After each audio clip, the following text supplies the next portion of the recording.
All right, the Odyssey. So was this thing the summer blockbuster that it was built up to be? What's up? I'm Morgan. I'm a director and filmmaker here today. We're talking about the 2026 Christopher Nolan summer blockbuster, The Odyssey. If you want to see more film reviews, discussions, etc., please subscribe to this channel. Thank you. So huge studio film, huge cast. Does this thing live up to the hype? This is an adaptation of the epic poem, The Odyssey, which is around 3,000 years old-ish. This film was technically groundbreaking in terms of it being shot entirely on IMAX 70mm film. Prior to the recording of this movie, the film strip, it was so loud going through the cameras that they weren't able to use synchronous audio during filming. They built this revolutionary camera blimp system, and it's like roughly the size of a coffin. This is like this revolutionary technology that they created just for this film. So while this film is technically fascinating, I think one of the things that fascinated me more and more as I dived in was the story behind this thing. I knew far more about the Iliad, and it honestly reflects more of a traditional story structure, you know, rising action, climax, resolving action, than the Odyssey does. The Odyssey seems like it has this much more episodic structure. When I was watching it, I found myself being like, what is up with all these like random things happening? Why are they going to so many random islands? Like, these events don't seem really that interconnected, and they're not really building off of each other. But honestly, after I dived in after this film, I found much more appreciation for this due to the ultimate theme of the story being, can you go back to a version of yourself after events have fundamentally changed you? And I think that why this is such a strong and compelling story is that we're all living some version of this in our lives.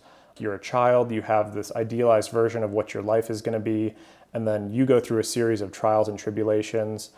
And can you go back to that like childlike wonder that you had and this vision of your future that you thought you were going to be? Let's copy and paste this maybe onto like a more modern day human analogy. So for instance, you go to a new city or you start a new job and you have this idealized version of what you think that's going to be, but the reality doesn't really match the story that you made up for yourself. And you've learned maybe hard truths along the way or had trials, tribulations, and it's really hard to go back to this version of yourself that's, who knows, maybe a little bit more naive or maybe a little bit more idealistic. I feel like the journey that Odysseus goes through in this film, and everyone's living a version of this story. Can you go back to a version of your life after experiences have fundamentally changed your perspective? So big picture, this thing really resonated with me. So the other thing that's worth diving in on here is, did Christopher Nolan's technical aspirations help or hinder the story? And what I mean by that, I discussed this a little bit before, was this whole thing was shot on IMAX, and there was this revolutionary blimp. It's shot on the 70mm film stock that's intended to be viewed on IMAX. But the thing that kind of got me about it was when you go to a theatrical viewing or you go to like watch it on your TV at home, you get this like cropped in on bar situation. And I'm like, dog, like only a certain amount of people can like go to these IMAX theaters. I don't even have one in the town where I live. And then also when it's released for home video, like no one has like an IMAX situation in their house. So this format you're making is directly incompatible with most viewing situations. And yes, like IMAX is awesome and sick if you're in an IMAX theater.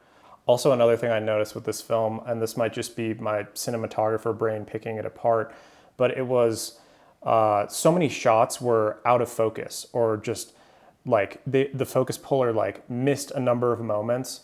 And then this also led to this larger issue where I felt there was like a lack of epic wides. For instance, like there's this moment in the Fall of Troy sequence, and we're just on like an 85mm, like following Odysseus and like three dudes for like a long time. And I almost want to have a sense of the epic proportions and the scale. Who knows, maybe these wides were actually wide, but they were filmed on this IMAX stock but no one can view it because no one has this IMAX theater in their house or maybe in their local theater. So did Christopher Nolan's technical ambitions help or hinder this film?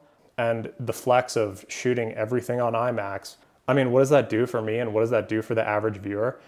Okay, so hopping on the report card for this thing, does it live up to its 2026 summer blockbuster hype?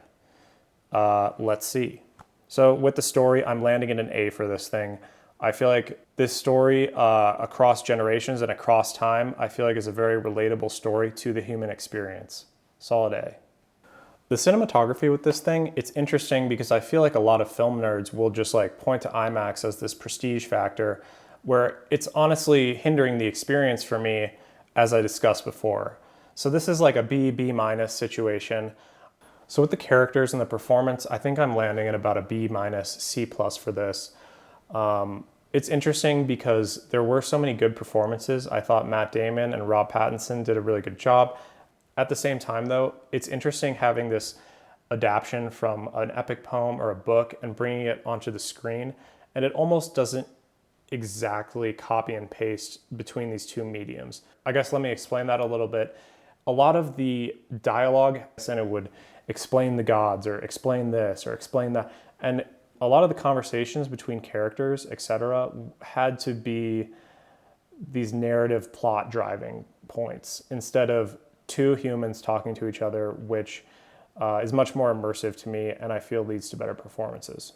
So let's hop in on the editing for this thing. I think it's landing at a B minus for me. And coupled with the cinematography, I feel like the editor maybe didn't choose the right moments with the focus situation. I keep coming back to that, but it really tweaked me. But also, I feel like the pacing of this thing was extremely hurried. And I felt even though it was extremely long, it felt like each plot point, they couldn't get through it fast enough. I did think a lot of the flashback moments and the way the story was told was expertly crafted. But at the same time, the pacing and the technical flaws in this thing are just really gonna take a ding to the grade. With the music and sound, we're landing at an A for this thing. It felt like the soundscapes that they created were extremely immersive and the music was more subdued when it had to be. Overall, this thing is a B for me. And the reason I say that is I'm so glad to have experienced this film. It was an amazing artistic achievement. The story leaves me thinking days and weeks afterwards, and how there's parallels between my own life and this story and lessons to be learned. At the same time, I'm not like rushing back to see this thing again.